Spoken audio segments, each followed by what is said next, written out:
Hoy día vamos a tener un invitado muy especial, se trata de Jorge Sánchez.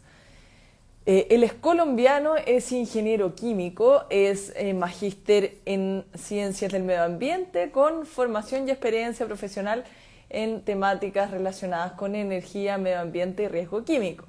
Él es experto en ozono, ha trabajado en la gestión e implementación de muchos proyectos y además es coordinador del protocolo de Montreal sobre destrucción de la capa de ozono en Colombia durante 9 años y él también nos da los lineamientos a Chile para que nos preocupemos del manejo de la capa de ozono. Yo lo voy a invitar en este minuto a transmitir conmigo.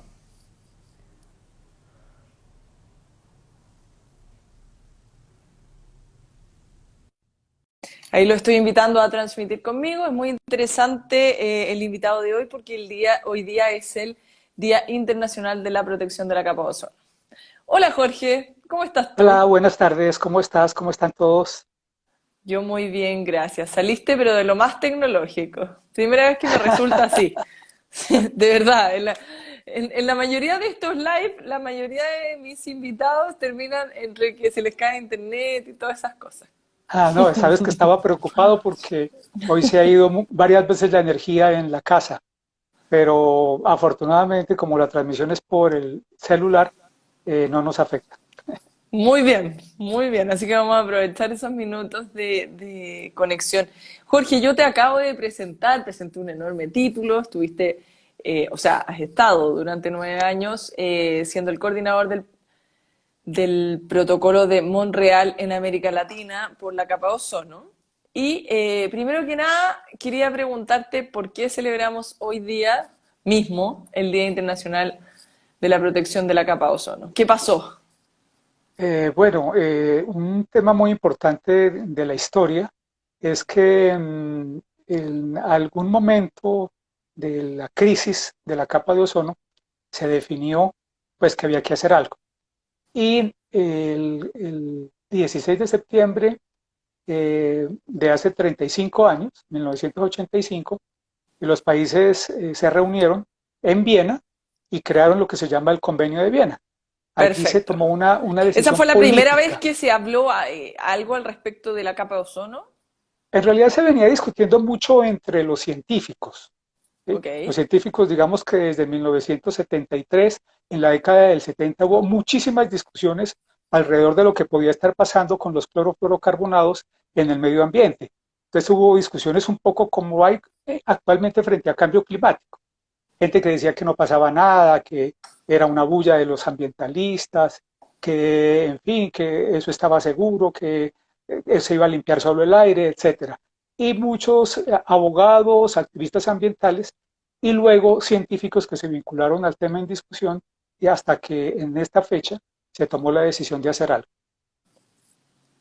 perfecto. Una pregunta. ¿Qué se definió respecto a, o sea, en Viena respecto a lo que se definió en el protocolo de Montreal? ¿Por qué es tan importante que exista el protocolo en Montreal?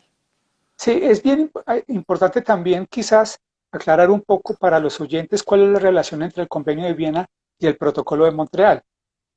Son dos convenios, dos acuerdos mejor, que hacen el énfasis en el mismo problema, que es la destrucción de la capa de ozono por los clorofluorocarbonados. El convenio lo que hace es tomar la decisión política de los países en general. ¿Quiénes quieren firmar el convenio de Viena? Entonces, yo quiero hacerlo así rápido porque los aerosoles pueden estar destruyendo la capa de ozono. Allí como 30 países toman esa decisión. Después Perfecto. de que hay una avalancha de información de que efectivamente están pasando cosas, entonces hay una vinculación de más países. Dicen, bueno, listo, ya hay una decisión, vamos a hacer algo por la recuperación de la capa de ozono. Ok.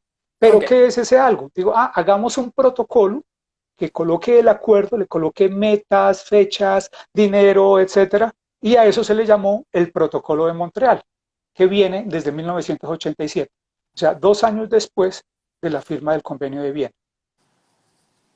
Perfecto, entiendo.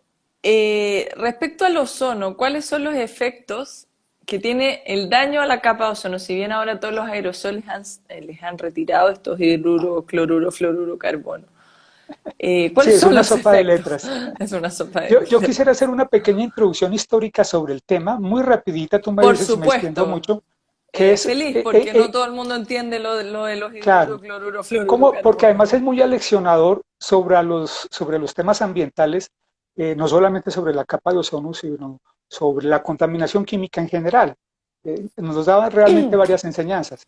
Hacia 1930, un investigador de la empresa Ford, fabricante de carros, Thomas Perfecto. Mickley, un químico, desarrolla unas sustancias químicas que no existen libres en la naturaleza. Son los clorofluorocarbonados. ¿Cuál fue su Ok. objetivo? Su objetivo no fue destruir la capa de ozono, por supuesto. Su No estaba objetivo pensando en no eso, me estaba pensando imagino. hacerlo. Sí. Él Claro. estaba pensando generar un refrigerante que fuera utilizable en las casas. En esa época había amoníaco, que era como el principal, y ya había otras sustancias que se habían usado que eran peligrosas, eran tóxicas o eran inflamables. Entonces, prácticamente no existían refrigeradores o existían muy marginalmente o en empresas muy grandes. Entonces, este señor lo que le ponen es esa tarea, él desarrolla los CFCs que desde el punto de vista químico, bien importante lo que voy a decir, son unas sustancias maravillosas. Son no tóxicas, son no inflamables, son refrigerantes excepcionales, termodinámicamente son realmente muy interesantes. ¿Cuál es el principal problema con los clorofluorocarbonos? Que son muy resistentes químicamente, no se degradan fácilmente. En esa época, la gente, incluyendo los científicos, no pensaban que esa era una mala propiedad, sino al contrario, era una buena propiedad, porque las cosas se hacían para que duraran. Los refrigeradores se hacían para que duraran mucho, no que como ahora que tenemos, nos hacen los celulares y todo esto para que se acaben en 3 o 4 años muy rápidamente. Entonces, en esa época esa propiedad de resistencia era bien vista.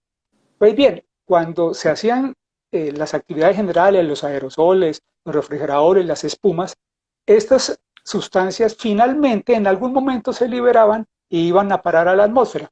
Entonces, sobre 1973 más o menos, un científico muy conocido, James Lovelock, seguramente muchos de los escuchas lo detectan en el ministerio, él es el creador de la hipótesis Gaia de que el planeta es uno solo.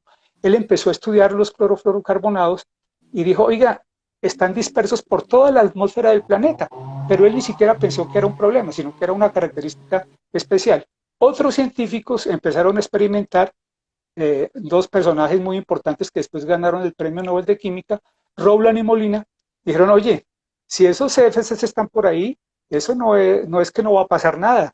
Fácilmente pueden estar destruyendo la capa de ozono. Hicieron una experimentación en laboratorio que duró como 4 o 5 años y publicaron un artículo en la revista Nature, y dijeron, los CFCs potencialmente pueden destruir la capa de ozono. Eso se armó así una Perfecto. avalancha de críticas mucho más agresiva que lo de cambio climático, marchas, solicitudes de prohibición. Fueron 10 años de algo que fue como una guerra entre ambientalistas y personas que digamos, promocionaban estas sustancias. Y allí entonces se manda una misión a la Antártida, una misión de Inglaterra, muy famosa también, quien la lidera, logra unos datos increíblemente dramáticos, porque él esperaba que se hubiera disminuido un poco la capa de ozono, pero no se disminuyó, se Había un eliminó agujero. completamente. Había un agujero ni el tremendo, desde el punto de vista de que no había ozono en ese momento.